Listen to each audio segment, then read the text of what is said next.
Hello, everyone, and welcome to Ally, guest leader speaking and engaging events. What we create for our community to explore, as I mentioned, brilliant minds. Whitney Otto, we have today's our guest, and Joe and me. I keep smiling because we already tried to share on LinkedIn when we were advertising this event because Whitney really made a huge impact on our professional development. I still remember how she was guiding me in the how to coach, how to ask questions, how to listen, how to really listen, because we're so eager to go and help and participate in that discovery with our clients. However, that patience, that silence could be super brilliant. So this is what I learned definitely from Whitney. And who is Whitney? Whitney, many things for sure, and you will find out more today about her. And her brilliance is not only as a world champion in rowing, in psychology, in coaching, in leading great leaders through topics of transition. This is what we will be talking today more so. And also she wrote a book, co-authored the book, Body Image Inside Out, a revolutionary approach to body image healing. And this is a huge topic, how we age and how we transition in our bodies. So this is very sensitive topic what Whitney touched in writing in depth. And also, she is a co-host of the Untrained podcast. But we already witnessed amazing Iris Zimmerman as our guest, and she talked about the implications of that constant push to achieve the greatest results, how it impacted her career in her development and what she learned from her Olympic journey. And they talk in depth and in breadth with Whitney about many subjects of untraining. So, Whitney, in the past few months, Elevating Leadership Institute especially was focusing on the subject of transitions. Last month, we talked about the book Working Identity. When people transition through the careers, through the new projects, and also leading others, their team members, to new projects, to new steps of the ladder in their careers. So we touched upon, especially in that book, what it's not only upskilling with the skills. It's also how we define ourselves, how we describe ourselves, and what impact does it have in how we show up in new jobs. So, Whitney, the floor is yours. I cannot wait to explore it with you and with all of us together. Please feel free to ask questions. And Whitney, what are your thoughts about untraining in topic of transitions? Well, first of all, I'd love to set the stage that there's a floor, but I'd love it to be a dance floor where we're all engaging and asking questions and being curious and sharing our thoughts. So I want to invite us to think of today as a dance floor. Um, so the most I think the where I want to start with transitions is that we as humans are designed to like certainty and habit and routine, and transition is baked into the human experience. And for most folks, the uncertainty, the change in our routine, the shift in our habits is destabilizing.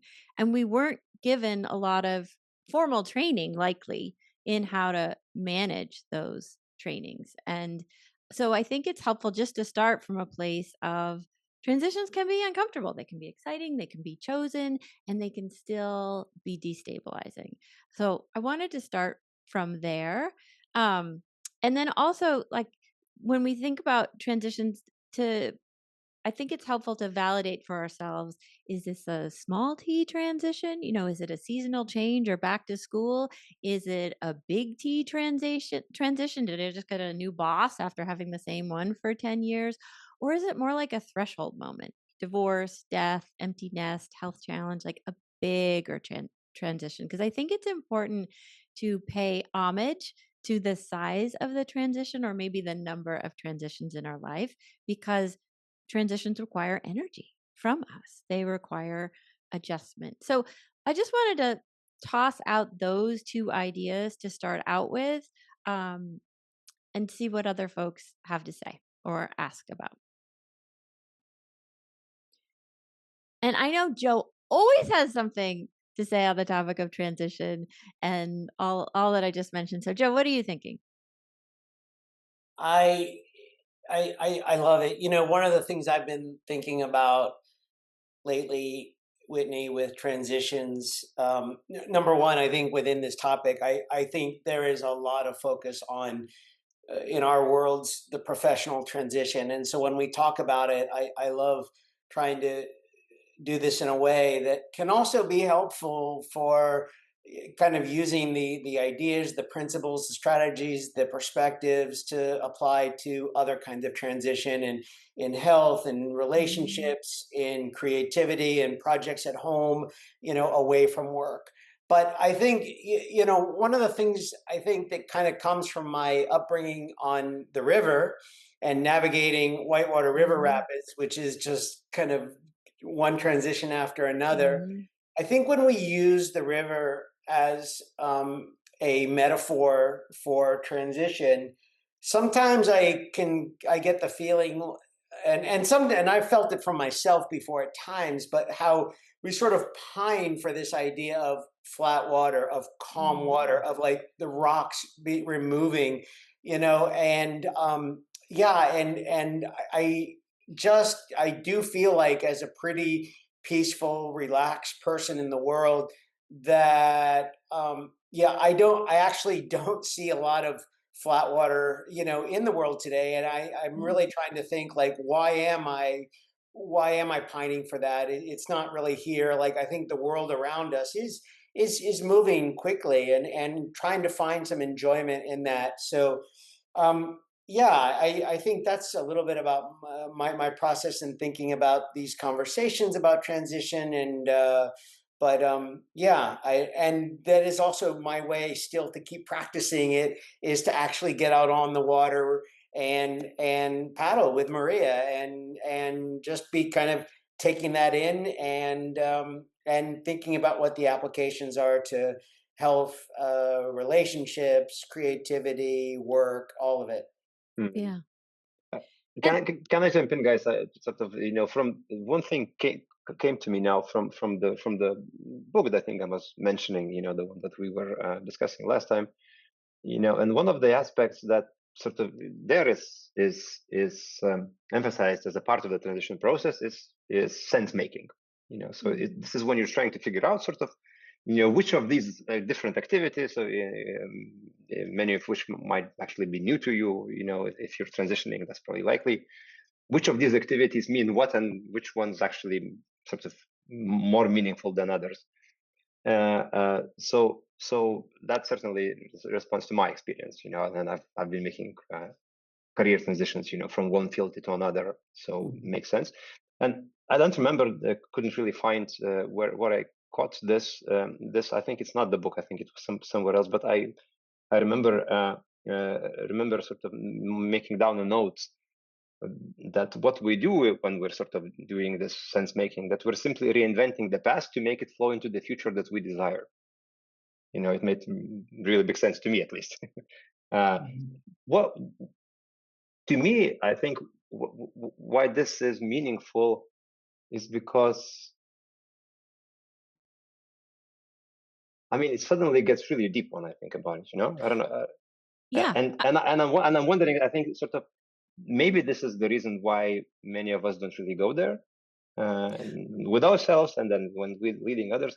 What are your thoughts on that? And sort of, I don't know if I'm guiding the conversation in any direction that is useful, but this really jumped to me. I'm thinking, okay, yeah, that makes sense. Makes sense. We're reinventing something, trying to make sense because we don't know what makes sense, when we're Well, transitioning.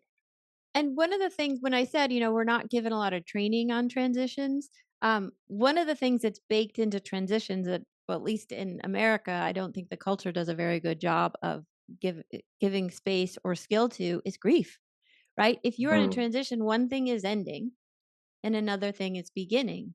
And we often don't give enough, especially in organizations, enough room for the grief, right? I have to let go of that old way of moving and being in the world, or that old identity, or that old relationship.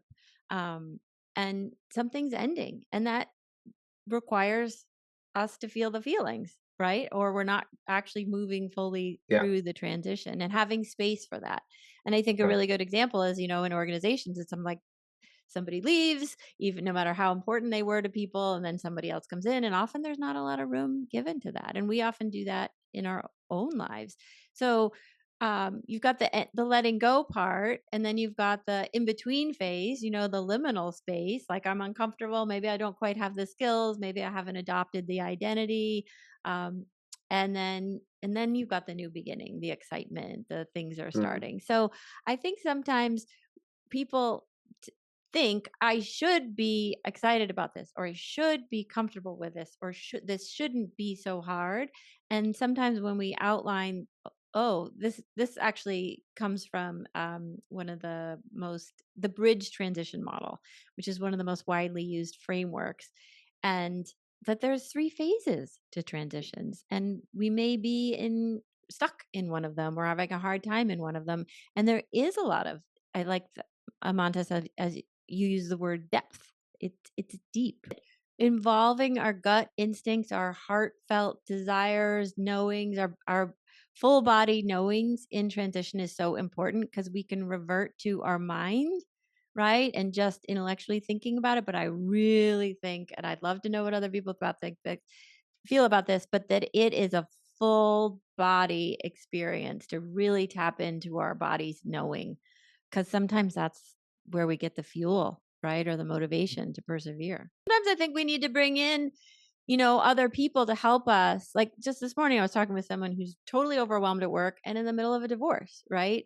And so sometimes we just need to get very practical. Okay, who can you pull in to support you with this? Because you don't actually know how to prepare all the paperwork for the blah, blah, blah, blah, blah, right? And who can help you organize this? So I think it's like such a combo of like going into our deep knowing and then pulling in some resources to make things happen in the real world. Because going back to the model, the change happens in the outside world, but the transition happens inside of us. I think too, something through my job transition, I left a position. I've been in about 16 years, intentionally to kind of move figure out what I want to do next in my advanced kind of stage of my career. And I think what I've discovered now in retrospect has been difficult for me is the tension between being aspirational and being pragmatic and responsible, right? And I was able to leave my position with some financial benefit, right? That would allow me to kind of take some time off, kind of have this discernment period, but also at the same time, this nagging sort of sense of responsibility, being saying, "Hey, I could be putting this money away if I moved into a job quicker." And then you're like, "Well, you don't want to move into just a job. This is intended to be a big transition. It's intended to be the right change." So it's this constant friction and tension Oh, I love of that you brought that up. responsibility. I love that you brought that up. I love the lens that we have, particularly with a transition or any big life event. We have multiple perspectives on it. This is great. I want to go dive into full time. Wait, you're not being practical. You shouldn't. And sometimes there's a polarity between our different perspectives. So that's where I think it could be super useful to bring our full presence and curiosity to each one of them. So let's get curious about this part that wants to take time off, right? And really figure out how it's serving us, what its job is, and taking care of us. and likewise with all the other ones versus just sort of having them swirl around at odds inside of us. And that's where talking things through with other people can be helpful. Does that make sense, Joel? Oh, absolutely. And that's how this community has been so helpful for me over the past years. These kind of conversations. It's been a support network because the truth is, a lot of my peers, my Latin organization, were very shocked that I would make such a bold decision, right? And and I found it difficult to even kind of have the conversation with some of my work peers and even personal friends around this is a decision I've made and this is what I'm trying to accomplish without it feeling like they're responding like how irresponsible, right? Mm-hmm. And so I had to learn how to talk about it in a way that acknowledges, yes, this is risky, this is difficult, Mm-hmm. but I do have faith and confidence that ultimately, if I am judicious and thoughtful, that I will land in the right place and land in a better place, right? And ultimately, I feel like that I have. But you don't always have those sort of kind of personalities around you that can really kind of want to We got to engage work at it. around that. Yeah, We got to exactly. work at it. You do. You also have to have a spouse and family members who are very supportive, which lucky for me, right? I have, because it does come down to, you know, something that is very present in your home and life, right? In your mood, in your behavior, in your Yes. finances, in every element of Yeah. your life, right? So, Well said. yeah. Yes. Transitions aren't always good for our mood, are they? No, not at all.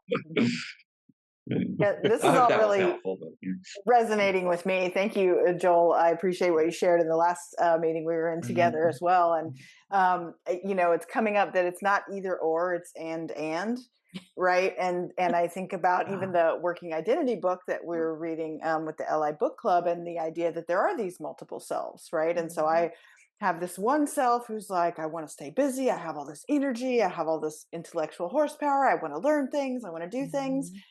And then I say, but this is my time in between. I'm supposed to be resting. I should be, leisurely a little bit while I have this opening for that. And so going back and forth without sort of allowing the and of that, I feel like I'm not doing either one of those things right. I'm not taking a break, and I'm also not really performing. And so having that permission for both to be true, I think also goes back to what you said at the beginning, Whitney, around like right sizing it. Is it a threshold moment? Is it a big T transition or a small T? Because that can help me get my head around how much space am I holding for it at the right size, right? I don't need to stop all the presses for a small T transition, right? And also to what you were just saying, Joel, like what is the strategy for which of these levels, right? Because the strategy for getting through a small T transition is going to be, sunshine on the porch, a little more time with the cats kind of a thing, right? But for a big T transition, I need to activate the larger network, call upon a mentor, and so maybe a therapist. Totally. and give yourself the grace Yes. to acknowledge I've never been here before, so I'm going to stumble my way through it with as much help as I know that I can get. But you have to acknowledge this is, and I learned that kind of further into the process. Certainly didn't come out of the gate and be like, hey, I've never been here before and I'm going to figure. It's more like, this is very discomforting. And the reason why I've never been here before, and I need to be forgiving of myself that, I don't know what I'm doing, but I'm going to do my best to get the network around me that can help me. Right. So well said. Beautiful. Thank you. So pulling that apart, right, gives me a little bit more of a feeling of at least I'm oriented. I'm not as disoriented. I have some sense of where I am on the map, and maybe I haven't gotten to the destination yet. And I maybe feel some things about the destination that I left, but I can see the landscape a little bit more clearly because I've taken that time to sort of put some big rocks in place. What about guilt in this? What about the emotional guilt? We talked about grief and that sort. What about guilt? Ooh, love that. What about guilt? Yeah. Heather, any thoughts on guilt? Sure. Guilt around things that I wanted to do, that I wanted to deliver, that I pulled the plug on because of other reasons that are viable, and that I think for me manifests in that sort of grief way, right? It's like the dying down of that hope that I was holding, that I nurtured for a long time, even. And so, did I do enough? Was I invested enough? Did I work hard enough? And that can bring up some guilt. And I think in my personal journey, I've been more willing to not hold on to that. I mean, nod to a therapist work in my early life, right? To be able to just sort of see it, name it, decide how much space I'm willing to hold for it, and then let it go. And part of, for me, that I use getting through a transition is the idea that if I'm clutching something in my hand, nothing else can go in my hand. Ooh, I like that. And so, just being willing to just open it up, let it go, and then something else can come in. And that if your hand is clutched, that's a signal that something's off. So if you're clutching guilt, that's a signal that you're holding on to something, right? Totally. And I think guilt can be useful when it's like a signal that maybe you need to repair or you need to deal with something. But when it's like perseveration or clutching, again, beautiful metaphor, Heather, then it's in unhelpful territory. So I think we can distinguish between helpful signal and unhelpful guilt. And I think those signals transition into how we feel in our bodies, right? Or maybe it's the other way around, right? But if I'm holding this fist, I'm going to feel some things in my nervous system, and the amount of adrenaline that I'm experiencing, et cetera, versus your interactions with others. 100%.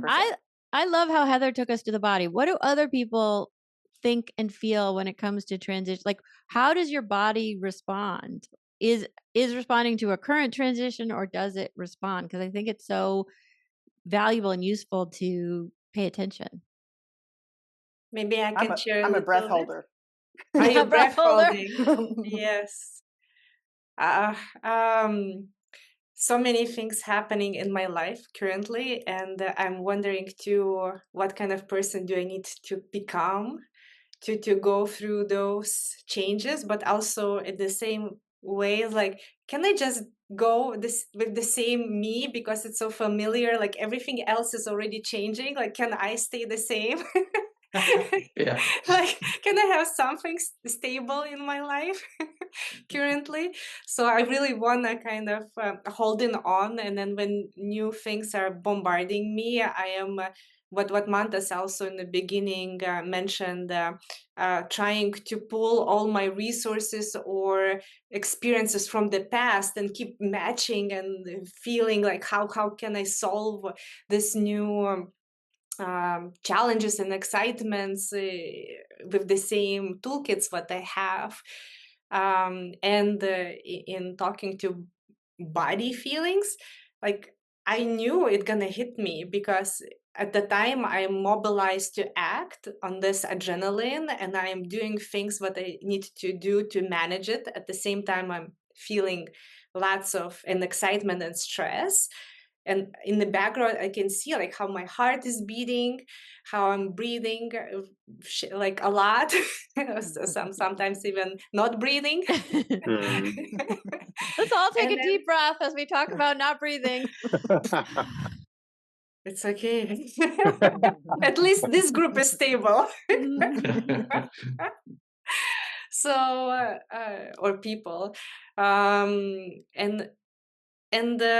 I took a few days of vacation, and because I could feel my body was buzzing, and I could not feel even sand underneath my feet on the bare foot when I'm walking through the dunes, because I'm dissociating with my body. And slowly I'm coming back, and when I finally came back, I got sick. Like got the cold really quickly, which I knew my body, all my system is resetting. So now I have so many things to do, but no, like I need to heal first to help my body to catch up with my mind and with everything else. So I'm slowing down at the max. Now I'm trying to sleep as much as possible. Yes. I love that, Inga. I think this is such an important message, because I think we've been trained to do, and like if I just do as fast as I can move through this transition.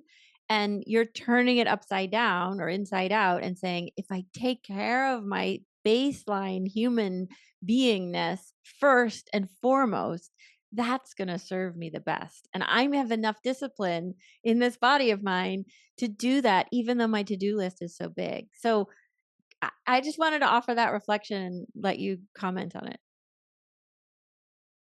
I'm actually gonna jump in, guys, on this one because this resonates for me too. Sort of, if I take sort of two data points, 1 month as now, and then take month as, I don't know, 4 years, 5 years ago. 4 or 5 years ago, I can admit this openly. 4 or 5 years ago, I was sort of operating in a way that I would respond to my needs. At the point at which I'm so indebted to myself that taking this 3-day mini vacation to the seaside, and like walking barefoot on the sand and so on, I mean, that is so grossly inadequate now for because it's been building up for so long, and by that time you probably need a proper vacation, like a week off, maybe even multiple weeks. I don't know if I can like really map the journey from there to here. But the difference that I very vividly experience now is that, I mean, I still sort of operate on this, and we had a funny meeting with the LI team, with a few people here on the call just this week, when I was trying to live on this sort of manage both my needs and not to put them into this debt folder, which I'm gonna cover at some point in the future, to manage that, but also manage my duties. I didn't manage to plan it well, so I actually lost my voice for a day. It was a really funny meeting we had. I was whispering, it's a business meeting. We gathered, and then I'm unmuting myself, and everyone like, tensing their ears because they can barely hear me. So they didn't really, plan well on this, I admit. But the sort of the cycle between the need actually is somehow starting to manifest in the body, and me actually noticing that that something is happening, I must respond. I mean, that has shortened from, I don't know, weeks, maybe months, to hours, I guess. Good, amazing. And that helps a lot. I mean, that I still run out of energy, and stuff still happens. I'm still making planning mistakes, or well does not comply to my doesn't bend to my will. All that stuff still happens, but my ability to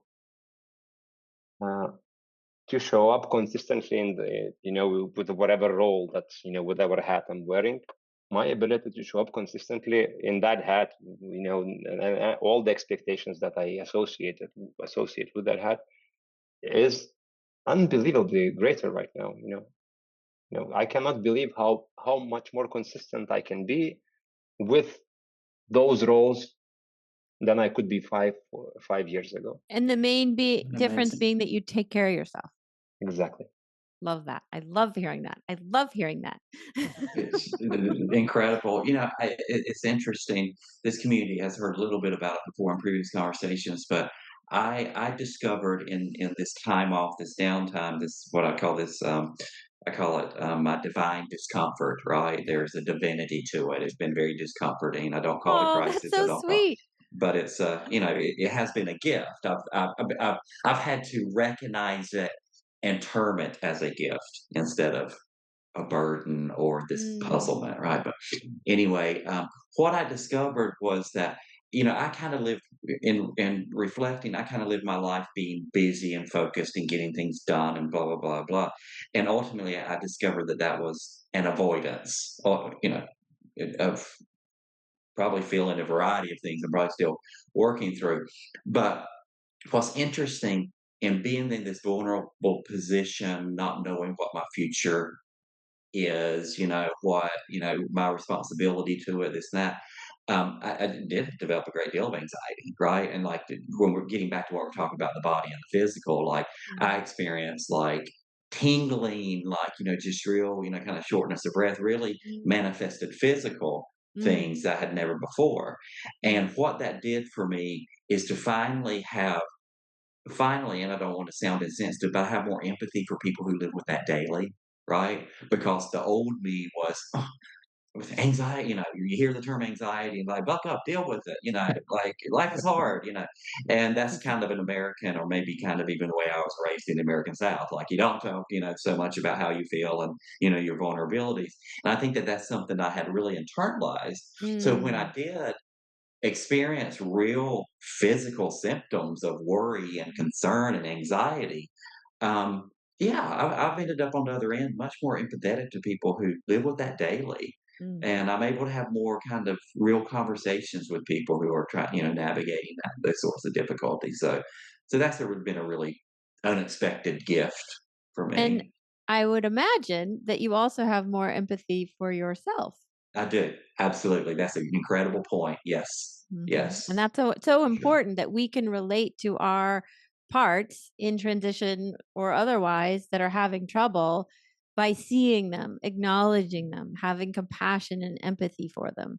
Because otherwise we're just shoving them aside and I but they're was still there. living in the buck up and deal with it Yes. mindset, you know, Yeah, well, you were a taught. lifetime of it, you That's what know? you were handed.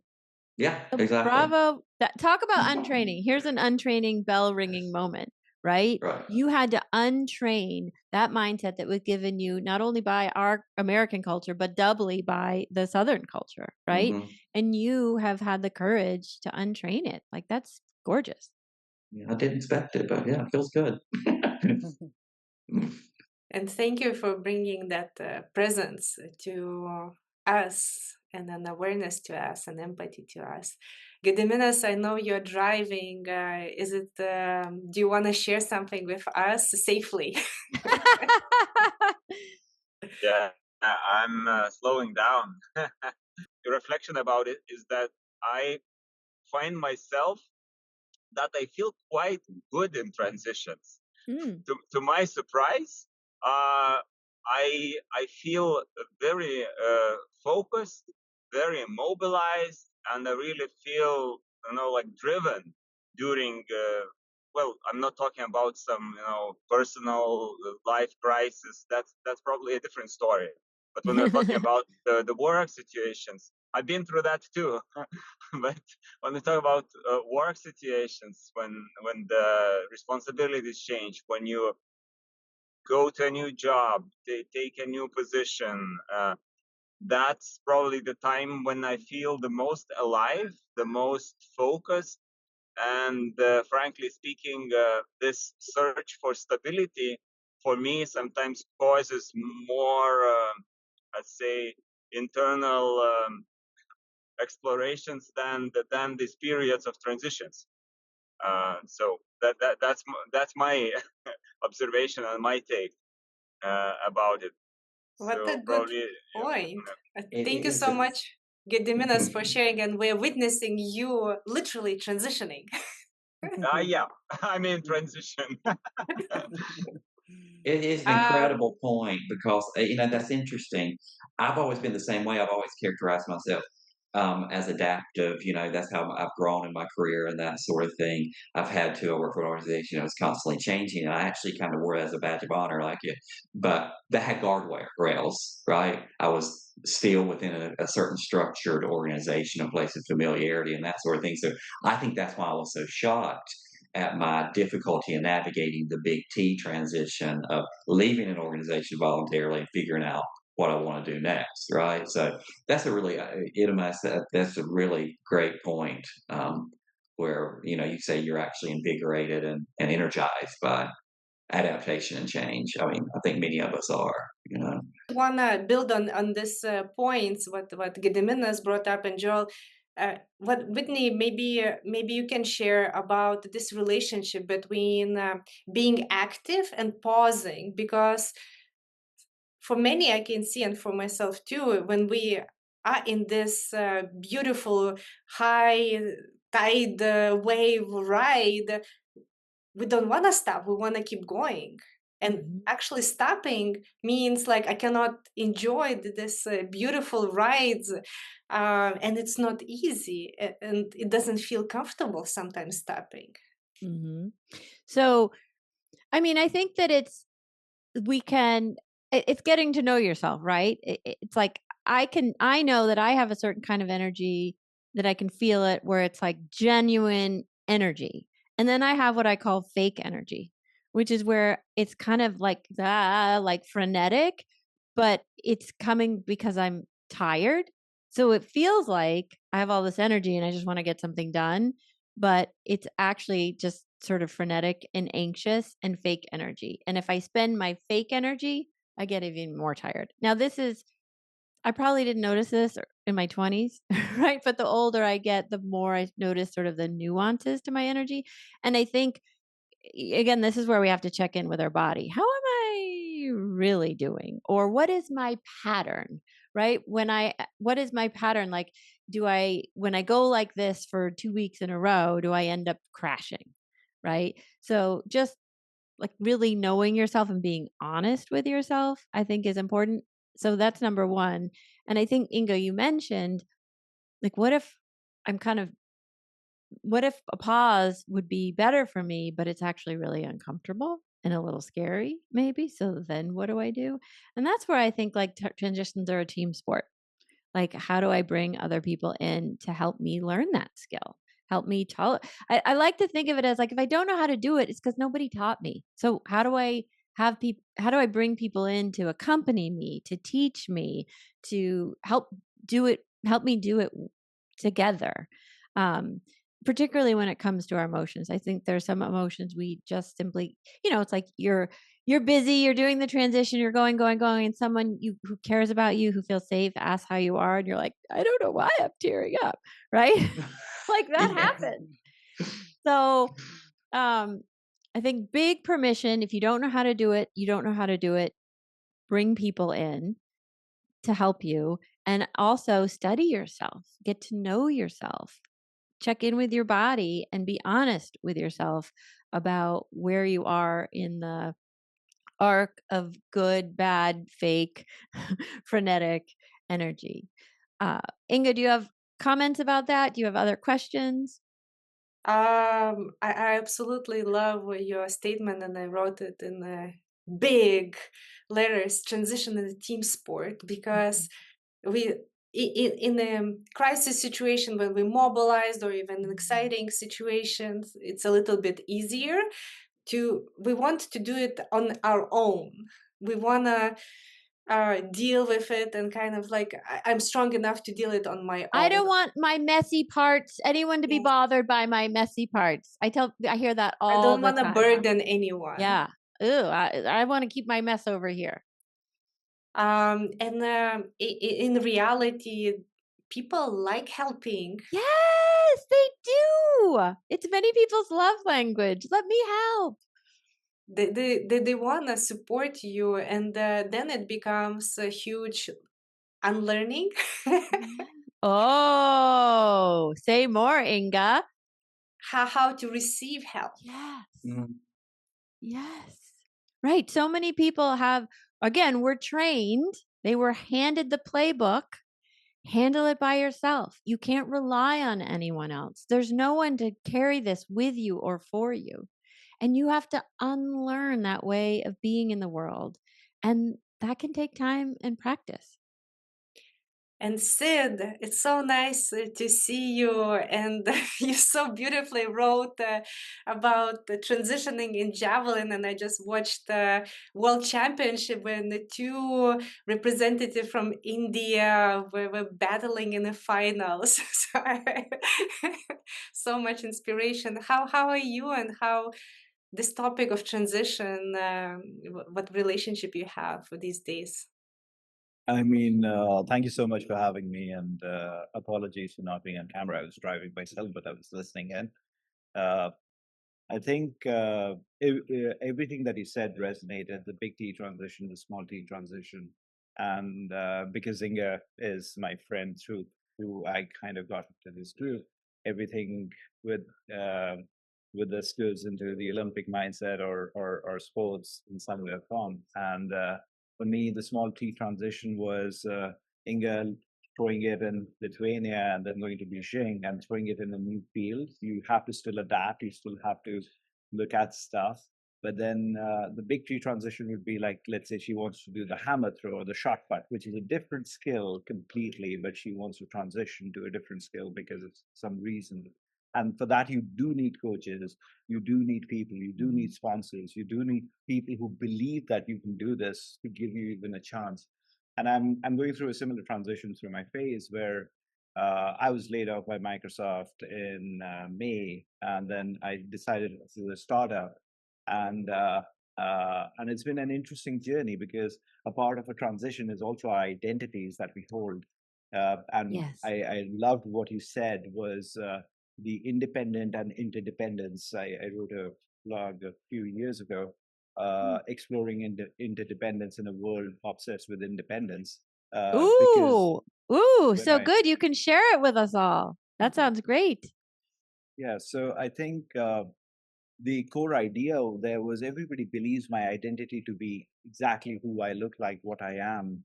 But I grew up in a community-driven culture. I grew up in India, where you care about other people around you, and almost like in a joint family, you are supposed to look after each other. So because of that, I will connect the dot here.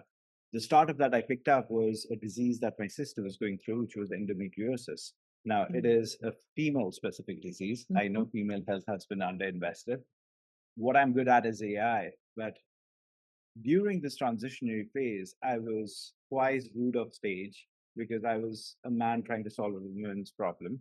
I was told I should not do this because of me trying to exploit a different identity for profit. And I agreed with that. I said, yes, I should not be profiteering of this. I just want the problem to be solved. So then I had some coaches and some allies. So, yes, there were these things, but then I had coaches and allies who said, if you truly want to make a difference, why don't you just give your startup away to a university that is investing in this so that they can like supercharge this? And that's the idea of a team around you. Like, how do you build a team around you? And you have to be very purposeful in the impact that you want to drive, because I was just assuming the impact that I was conditioned to believe is like, to solve a problem, you need to do a startup. Therefore, I should do this.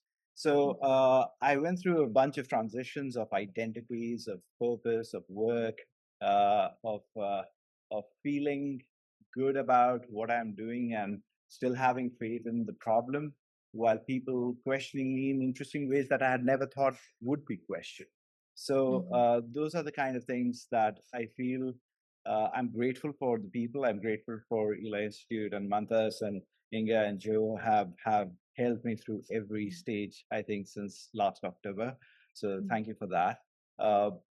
And I think that is for me now. For me, is a big T transition where I did not know the rules of the game, and I tried to play the game using the rules that I knew, and I made a boogie.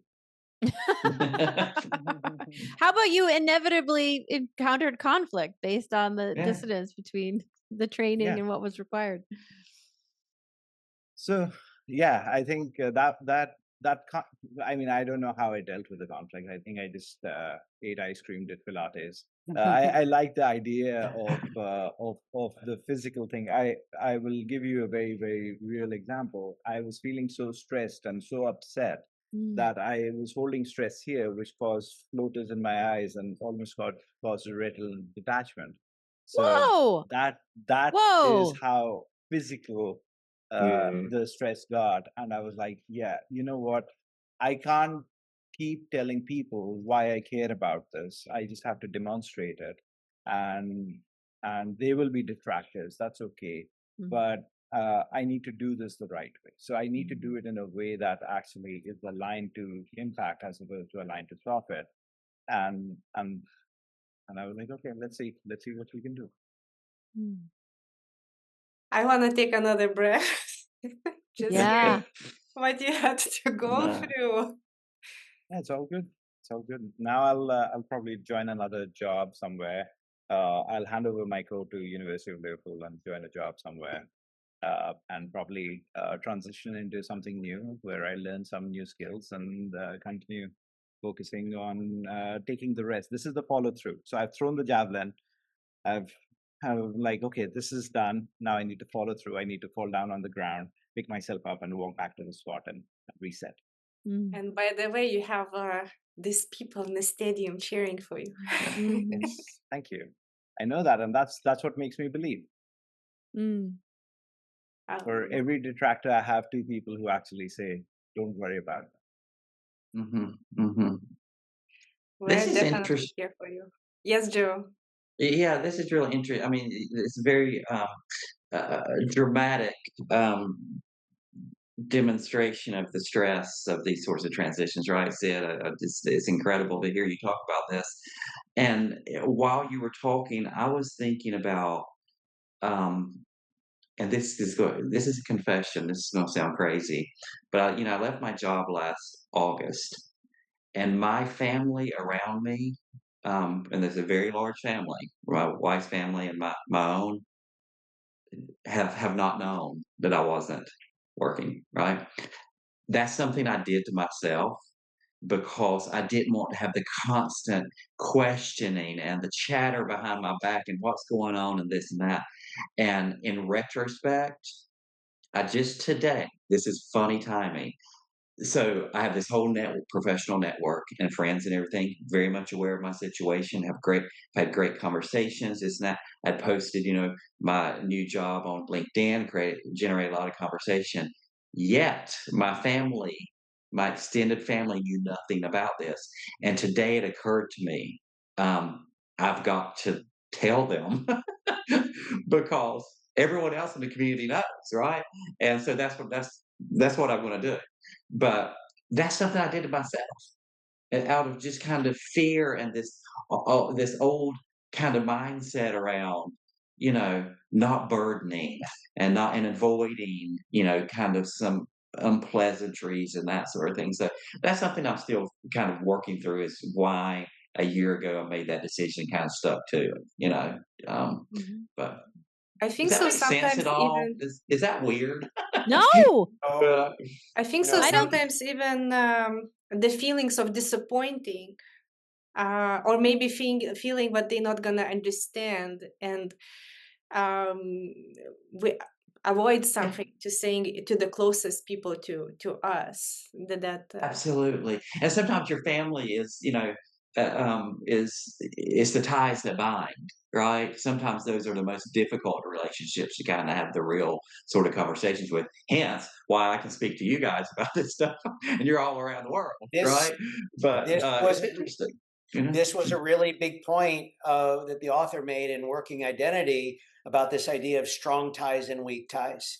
And I think, Whitney, to the degree that we talk about transitions as a team sport, which is great, I think having that distinction, of course, our closest people are super important to this. But when someone is going through transition, there is a risk that the people closest to you might be thinking, is Joel going to be leaving me behind? right. They have an investment in your old identity. Right. Yeah, you're right. You're right. And I think one of the things that, Inga and Montes, myself, that we've spoken about in this community is that I think that when we create something that is not that, but a place where, people can share and push that forward, and sort of in that spirit of like weaker ties, weaker than a spouse, a brother, an uncle, a parent. I think that that's really important. And there's no judgment there between the difference between strong and weak tie, as much as recognizing the difference between strong and weak tie. Absolutely right. Absolutely. And it was really funny. My wife was kind of complicit to this. It was never really a conversation. She's kind of like, well, kind of went like, yeah, I get it. Whatever you want to do, Joel. And Joel, back to parts. Like, I have parts that don't want them talking about me. I have parts that would like them to know. Like, again, we can have different perspectives all inside of us. And I always say, like, what's the kindest way forward for you? Because transitions are hard. So what's kind to you? This Thanks is for such indulging me in that confession. and what you just mentioned also, Whitney, about kindness, right? Usually we want to be kind to others before being kind to ourselves. How to create that relationship between Yeah, I don't want to others and worry ourselves. others. Right. And if, I was going to worry myself, I'm not going to worry others. I know everything's going to work out. If others don't think it, if they may think it's not. I don't want that burden on them. Right. Or they may Right. be pissed that you didn't tell them something so big so that they could be there for you, right? It's all Yeah. true. Thank you. This hour is magic. So I think I so. I just will want to. need to cut almost all videos. No, I know. I know. I don't. You don't need to cut anything I said, but I Me just want to neither. say, Joe and Inga, you have created a beautiful, gorgeous community. This was such a privilege to be a part of. The energy here, the humans here is so uplifting and teamwork centered. And I just am really grateful that you invited me in and I got to be a part of it. And keep going. You guys are doing something beautiful. Thank you for being here and seeing, feeling us. Anything that you would like to say before parting? I would just like everybody, maybe just, I want to hear, you can put it in the chat maybe for the sake of time. Like, what are you taking away from today? What is your big takeaway on transitions? Because we will, transitions, we cannot escape them. So just for yourself, I'd love for you to just make that clear for yourself. Mantas, what is your closing? And then Joe. I was beginning to type into the chat here. I think that for me about transitions, one thing that I want to close with, when we're faced with this, this is from a conversation, guys, we had a while ago. When we're faced with this sort of, standing on the brink, making some sort of a, big step, leap or jump, whatever that is, we tend to think that like, and there's this tension, there's this decision that's sort of weighing on you. You haven't really made it yet, haven't made a step. So it feels like this heaviness is gonna follow you because you're in it right now. So like the one thing that is equally true, I think, in personal situations, but also work, is that once you start doing the right things, the right energy starts to follow you. There's something that shifts, and you're no longer stuck in that rut, in that swimming in a thick substance which is holding you back constantly. So I think to me it's not something that we explicitly touched upon, I guess, but somehow this is something that I want to close with, guys. Thank you, Mantas. Shifting to do something to the right energy. It really feels in our body, in alignment. Joe. Very quickly here, I love talking about the feeling it in the body part of it. I also, I think one of the things I try to do, I mean, of course, there's transitions that we have a say in, there's transitions that we have less of a say in. I think figuring out how to practice it with our bodies and finding ways to like practice it in really kind of ongoing daily sort of ways. And one thing I hope you'll appreciate, Whitney, I suppose this is true when you're holding a rowing oar as it is a kayak paddle. I kept thinking it through this hour about grip. It's like in kayaking, when I owned a kayak school and was doing kayak instruction all the time, one of the first kind of things that I would always look for was the way fingers wrapped around a kayak paddle. And I was always looking for tight or loose grip, and that always told me something about what that person was managing in a world of transition. That's what they were signing up for. And I guess it's also true with a rowing oar. If you hold the oar too tightly in your hands, it's like you're constricting the opportunity for letting more of your body contribute to a greater output. And I know that's true in kayak. I imagine that's true to some degree in throwing a javelin as well. But I think it's just always worthy of experimentation, is just kind of checking that grip strength, where we are, closed, open, and it's not to say there's a right or wrong way, just as much checking in on where your grip strength is from moment to moment. Thank you, Joe. And since we're talking about the javelin, eventually you need to let it go so it will fly. Yeah. A very nice way to close indeed. Transitions are like javelin. No, identities are like javelins. Eventually, you need to let them all go. And the further you throw, the better medal in you order win. to fly. Oh my God, that is a bumper sticker, Inga. It totally is.